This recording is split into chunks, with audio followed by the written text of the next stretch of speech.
Today we're going to install the passenger sliding door trim panel on this 2011 Toyota Sienna.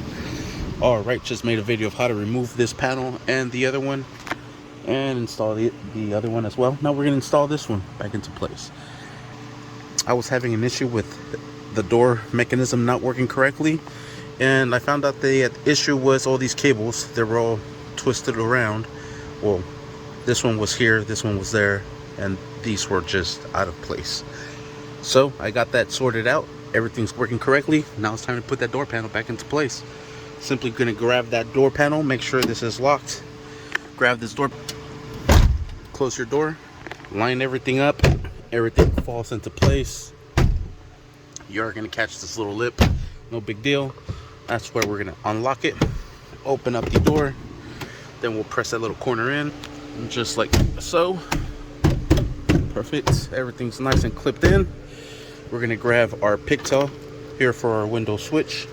We're going to connect our window switch to our pigtail. Put this window switch back into place. There is a Torx screw somewhere that goes right here. Here it is. That's gonna go right into there, and we're going to be using a Torx 25. There you have it, to secure this down. Make sure you just snug it, don't over tighten it.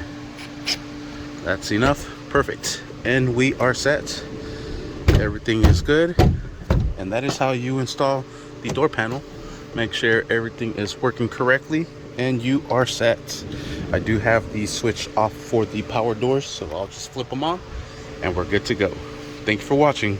Please like and subscribe.